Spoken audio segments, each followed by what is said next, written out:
Hi there, welcome back. To Learning by Faith. Learning by Faith. This is our journey from public school to homeschool. It is March and March 2024. Middle of March. Yeah.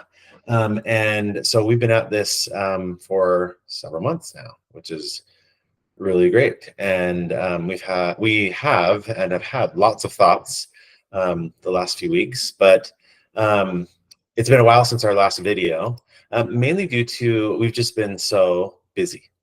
Probably the biggest one for our family has been that I've been gone a lot. Yes, he's been gone maybe about 3 weeks in the last month or so. He went on tour with the Tabernacle Choir to the Philippines. Do you want to talk a little bit about that? Yeah, that's our first one. So I was gone, and then I was gone with some stuff for work, and anyway, and they were just back to back. But I just recently got back from the Philippines on choir tour, and it was such a fantastic experience.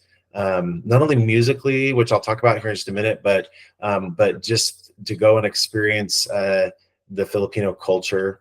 And anyway, there was a song that we sang there that I would like to focus some of my comments about that tour that for me was very touching and profound, and it connected me to our homeschooling life, and it's touched me, and even more so once we performed it there and I talked to people, and I brought that back home. I mean, the night I got back home, I was telling Lindsay and the kids about it, and it's just such a cute little song.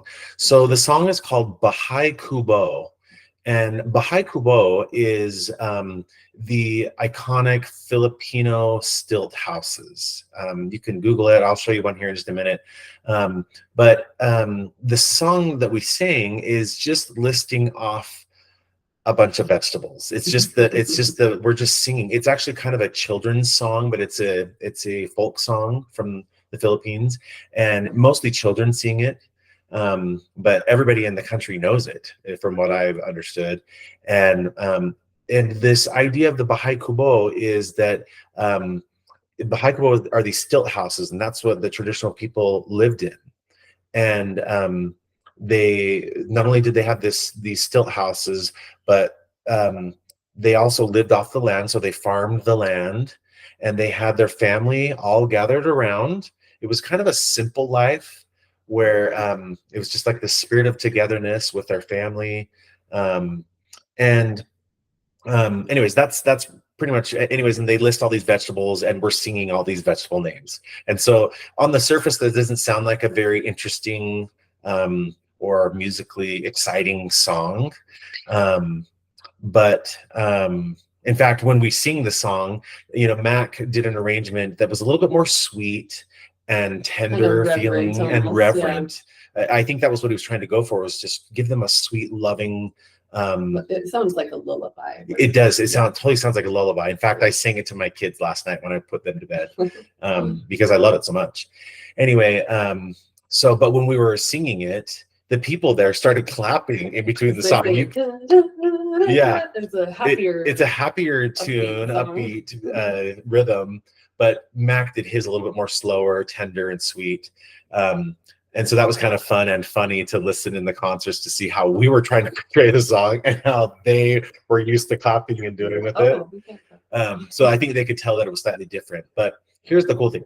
So after the concerts, we as choir members and orchestra members got to go and meet people. We were assigned a particular night to go and talk to people after the concert in the lobby area and outside, ask them what they thought of the concert. And for the people that I polled, and I probably talked to at least 12 to 14 families that were there after, I always asked them and said, hey, which song did you like the most? What was most touching? And from my sampling of people, everybody loved Bahay Kubo.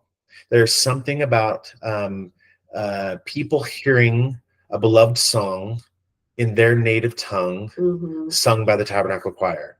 And I know this is something that the choir likes to do when we go to different countries, is to find a song that like a little surprise. Yeah, it's a way to connect the choir with the local people. And so I know the choir does that. We've done that in many locations, and it's always fun to do. But this one was just so sweet. And every time I talked to somebody about it and they would tell me this, they would tell me with tears and crying, oh, I love Bahay Kubo. And it was so fun to hear that. And anyway, there was one lady, when I said, I'd heard this over and over, people said Bahay Kubo was my favorite. And one lady, I just said, tell me, why does everybody love this song? And she just said that Bahay Kubo is that feeling of family. And she said that you've got everything you need: God, your family, and you've got the land that you can live off of. And we've got everything that we need right here in that simple life, that little small space, and they've got everything they need. I love that. And I love that. So I'm calling it the spirit of Bahay Kubo. And that sounds a lot like the celestial kingdom, if you ask me. And that's something that we want. And that is something that we are trying to create with our kids at home, with homeschooling right now. And so we're trying to figure out how to do this homeschooling thing and incorporate this spirit of Bahay Kubo in our own interpretation of it. Yeah. So I'm going to read the lyrics really fast just so you can see it. And after this, I will link in the show notes for this video. I am going to link the video, a link to the video. Thank you. Stupid things that pop up on the screen. I'm going to link the link to the video so you can go and listen to it. I've got it down to. It's a really cute song. When you listen to it, we actually sang it on March 17th's broadcast. So I'll put that link here after. But the lyrics in English are translated, my humble hut may look tiny, but the veggies around it sure are many. Yam beans and eggplants, winged beans and peanuts, string hyacinth and lima beans, winter melon and loofah, bottled gourd, squash, etc. There is more, friend. Radish, mustard, yeah. Onions, tomatoes, garlic, and ginger. If you look all around, sesame seeds abound.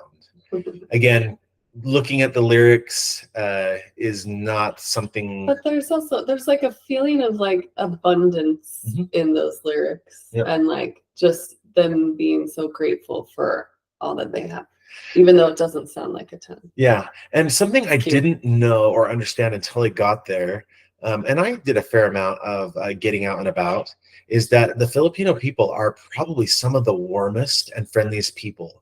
And they care more about being kind and friendly and happy and resilient, even when times are not good. And that's such a great national feeling to have and try to show. And so it was really inspiring for me. And I know many in the choir and orchestra were also touched by that. So inspiring.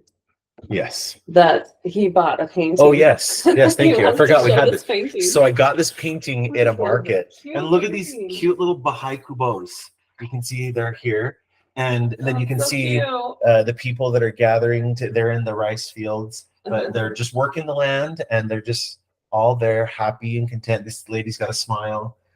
You can see that they're just happy and content. This is a lot bigger than I wanted it to be, but I couldn't find a smaller one. So I've got to find, it's going to go in my office downstairs. So anyway, so that's our Bahay Kubo. So if anything, this video, if you get nothing else out of this, is just try and incorporate that feeling of Bahay, the spirit of Bahay Kubo in your home. And that's something we're trying to do and resonate with us. Yeah. So while on choir tour, you talked to a couple people about homeschooling. Yeah. And also came up with a couple ideas to talk about here, just with things people would say to you, right? Yeah. Like one person said, well, my kids are, I have like a senior. What can I even do? How can I help? What can I do? So what can they do? I think so it was an interesting question, and so I thought, well, that's some content for the next video. what more what could you do when your kids are pretty much out of the school system and now you just got adult kids and grandkids? I think probably the first thing that came to my mind was just learn about other educational options outside of public school. Just even though your kids are already grown, but you will likely have grandkids, and because they're growing up in 2024, they might. Well, there's a lot more choices. Yeah, there's just more options. Even now. If it's not homeschooling, it could be like a hybrid option or a charter school or a specialty school. There's so many options. Yeah, I think so. I think that's probably the best thing I would suggest to somebody who's just got grandkids now is just learn and educate yourself about the different options that there are to educate kids these days. And just challenge your own beliefs, right? Like there might be other ways to do it besides what has always been done and what you've always known. There might be better options out there now. And so challenge your own beliefs. Don't be so biased.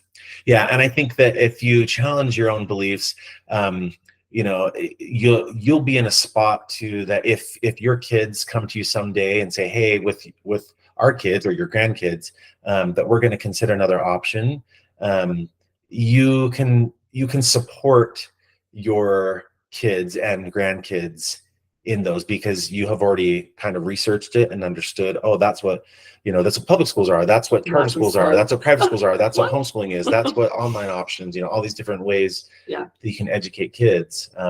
Instead of it being so jarring, you can be like, oh, I've heard of that, oh, that's interesting, yeah, great, how about this? And then I think one way is you could help them. How about I take one kid this day and we can go do science or whatever? Yeah, that would be a great way to help your kids. Yeah, I think just ask how to help. Ask your adult children, how can I help you in your educational endeavors that you're doing with your kids? And just ask how to help. And then if they decline or if they ask for help later, I think that's always a great thing. Just be a support. Yeah. Check in on them. Check in on them and see if they are okay, and it's maybe one day they are and the next day not, which is very common for homeschoolers, that most days are average, and every once in a while there is a crazy day where really terrible where it's terrible and no one got anything done that day and mom is at her wit's end. Check on your first year homeschool friends or kids, because most likely they're not okay. Most likely they're not okay. Most days are average. They are okay, but today we had a really great day. Yeah, today was awesome. Today was a fantastic day. So I'm only going to say that. And I think one other thing too, again, with a different person that I spoke to, is just reserve judgment. When you find out that your friend or your family, brother, sister, child, somebody decides to do something different than public school, I just think it's really important that you reserve judgment. Because, and especially when they choose something else and maybe you don't like what you see, you're not always in their home all day, 24/7. And so you don't know really what is going on and what they're doing on a day in, day out basis. And so I would just say, don't judge people for what their education option what you think is happening too, because you might not see the whole story. Yeah. And it's we firmly believe that God gave us these kids for a reason, and that if God entrusted us to them to us, then we are smart enough to educate our kids. And with his help. Yeah, with his help, yes. Yeah. With his help, we can educate our kids. And we've learned a lot, especially on curriculum, and how to do it, which curriculum works for us, which doesn't, how we structure our day and those types of things. And it takes a lot of trial and error, but and it's not going to be the same for two families. Yep. It's so important that each family figures out what works for them. Yeah. But so in this same vein, I had another person say, well, that all sounds great, Stu, but I just don't know how you're going to replicate all the extracurricular activities. So Lindsay, how do you solve for extracurricular? Well, In Utah, at least, and I think some other states, homeschoolers can still participate in extracurricular activities at the public school level. Like, what are some examples? Teams, sports teams, choir classes, band, drama, extracurriculars, right? Yeah. So and that's so fun. Again, we've shared that our daughter was on the junior high volleyball team this last year. And then for the other kids in elementary school, we opted not to do anything this year, more so that we could just focus on us and try and figure out, be too beholden to a different schedule. Yeah. We wanted our time. This year, we really didn't want to like really fill up anything. That was what we were one thing we were trying to avoid, is we still wanted to keep our family close and not have everybody running everywhere. Right. Although you'll hear in a second why it's felt like that already. So I can imagine if we had done other things this year. Yeah. Anyway, we'll talk about what we've filled our time with. So besides extracurricular at the public school level, there's always like choirs a kid could join. Yeah, there's choirs here in the area. Children's choirs or show choirs. I can think of like 3 by us, right? Mm-hmm. Drama, there's community plays. Yeah, there's that are going plays. on all the time during the summer. Companies that put on children's plays. Yep. Sports, there's so many different clubs. So many club teams and city teams. Oh my gosh, art. There's so many art classes. There's a lot of art classes, and you can even do them online. Yeah, we follow a great YouTube channel that we just found recently of that does watercolor and painting and stuff like that. And sometimes our kids will just turn it on and they'll watch that. They won't even paint. They'll just watch somebody paint and they listen to it. It's like kind of watching Bob Ross, but it's like Bob Ross of 2024, where these ladies they talk about the technique and they do it. And our kids love watching it, and it's totally relaxing. So sometimes you've done those a couple times where she needs to have a shower, but she's like, okay, everyone, and she'll turn on an hour art video and they watch this art and they sit there totally entranced and glued to the TV watching this lady. So it's really fun. So there's ways to do these outside of the public school. And again, we just have to challenge ourselves and say, how can I still do soccer and let my kids still play soccer and do that outside of the public school? And there's ways to do that. Many ways. What about seminary? What have we learned about seminary? Homeschoolers can take seminary. So it's release time. Sign up for seminary. it's separate from the public school system. Every seminary is different, so our daughter's not in there yet, but we have researched it and done some research in our area. So she can go to the 9th grade seminary in a couple of years when she's in 9th grade. And some seminaries have an early morning class or a particular period during the day when all the homeschoolers go, or you really can just go at any time, whatever time period works best for your family. You can just tell the church and seminary building, this time works for us. Can we get in at that time? And if you communicate earlier rather than later, you're more likely to get in the time that you want. If it's full, then you might. However, we haven't experienced it, so that's a guess. I know that just based off of how secretaries and scheduling school schedules work. Right. So what has filled a lot of our time, especially Wednesday evenings? Our Wednesdays are crazy because all 3 of our boys are now doing Cub Scouts. Yeah. So we joined Cub Scouts at the beginning of the year. So it was something that was kind of on my radar end of last year as we started homeschooling and looking for different avenues for our kids. And I'm a scouter. I grew up scouting. I wouldn't say I'm a scouter, but like I grew up doing scouts because that's what the church. I didn't mean that as a slam. So I grew up doing scouts the entire way. My mom was my den leader all through Cub Scouts, and then I did all Boy Scouts. All my brothers, we all did it. I think all of us got Eagles. And it was just part of what we did growing up as boys. And so that was one thing that we were wanting and I was missing for our kids. And so even though the Church of Jesus Christ Latter-day Saints pulled out their sponsorship for troops here now, there are still community troops and they are full members of our church. Near us is thriving. It's probably the most It's probably, from what I'm told by the council office, it's the biggest troop in the state, or pack or whatever we call it. I always forget which one's which, but it's I don't big. know anything. And so there's so many. In fact, in our last committee meeting, they were talking about how can we get more parent support. Like anyways, there's a lot of kids coming into ours up this way, and so they're trying to figure out how to keep it at a manageable size, but also make sure we have enough leader support. Anyway, so I've got a lion and a wolf and an arrow of light scouters in each of those groups.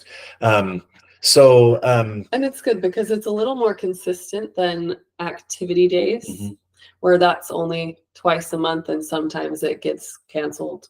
This is weekly. Yep, it's for sure every week. Have an activity every week, something to look forward to. And each of the boys go to their separate groups. So what I didn't realize, at least when I was a kid growing up and going through scouting, is that nowadays there is a level for each age of kids that corresponds to elementary school. So there's kindergarten through 5th grade, and then in 6th grade is when they go into Boy Scouts. So our youngest he's in kindergarten, technically kindergarten age. He's in the lion's den, and then we've got a son in the wolf den, and then my son is in the arrow of light den. And so we've got the uniforms they're doing, and one thing I like about Cub Scouting is that it's tried and proven. It's been for many decades. Many people have done it through decades, and the general framework is already established. They've been doing it for years, that for this age level, here's the requirements of things you have to do.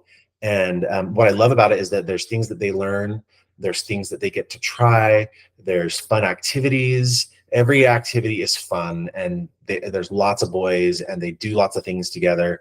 And I think it's really important for boys to interact with other boys, and that they can learn. What I love about scouting is that there's a deep focus on God, family, community, and service. Yeah, I like that too. And it's really important. So they get lots of opportunity to do a lot of that stuff. And I know scouting wasn't for everybody when it was done under the church. And I know it's a hot button issue, or has been a hot button issue in the past. But for me, it was really good. And that's what I knew growing up. And it worked for me. And I think I'm an okay person. And so I want to, that's something I want my boys to be involved in. Yeah, and it seems like scouting now, the people who are doing it want to be there and are putting a lot of effort into it. Everybody wants to be there. It's not just like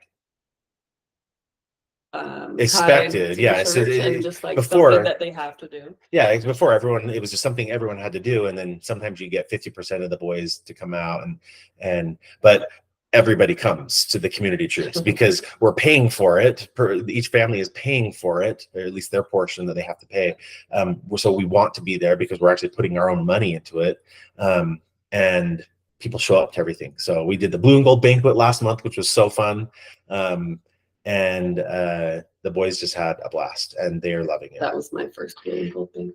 Yeah, that was her first time. This is her first time going through all of scouting. She's from a family of all girls. I don't have brothers. And so and I'm kind of like, what is this scouting thing? What are we doing? This seems a little weird. Yeah, the first Blue and Gold banquet was the first thing that she really went to, and she heard the guy doing the scoutmaster do, "We're going on a lion hunt," and doing all the actions and sounds and everything. And she looked over at me and she was like, "What the heck are we doing? What is this?"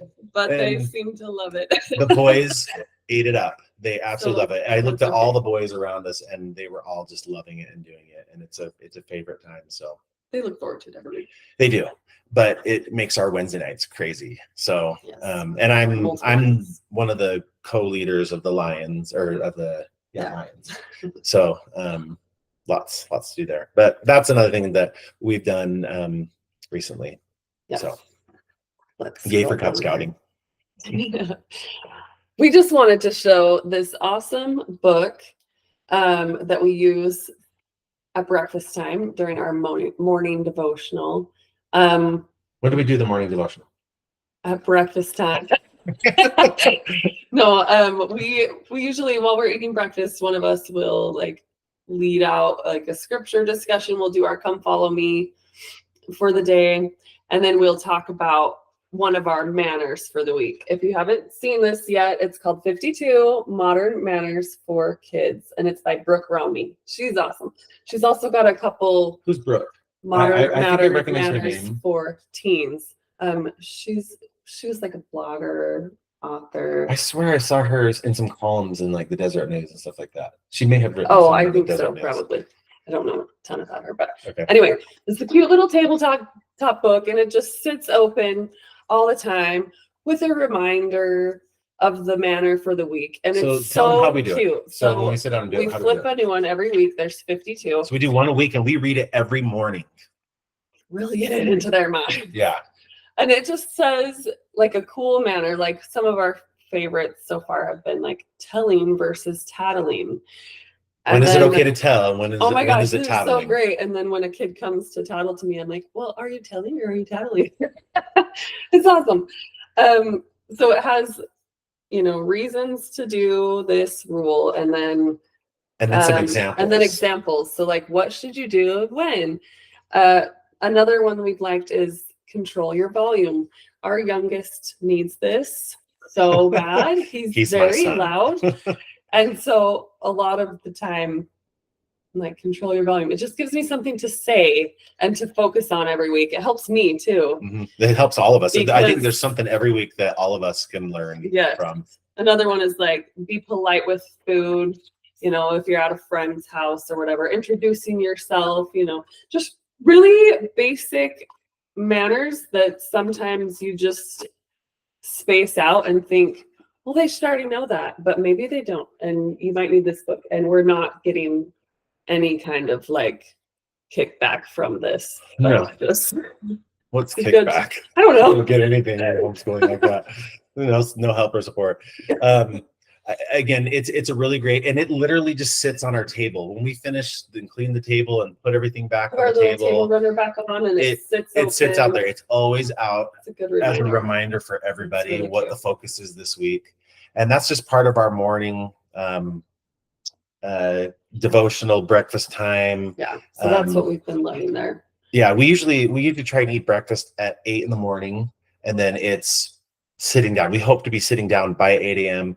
And like this morning, like it went till like 8:45. Like we were like Downton Abbey dining, like let's talk and eat, and then we watched the video, and some mornings we were singing a song or we're just talking about other random stuff. But that again, that's been really important, and something we've wanted to do more of, and something that we have loved doing is our morning time, starting the day off with scriptures. And like extending that scripture study instead of like, let me just quickly read a verse while you walk out the door to get to school. Like, it feels we did a lot of that last year. It was a lot of that. It was hard. When they were going to public school, but it's been really nice to be able to do that in the mornings.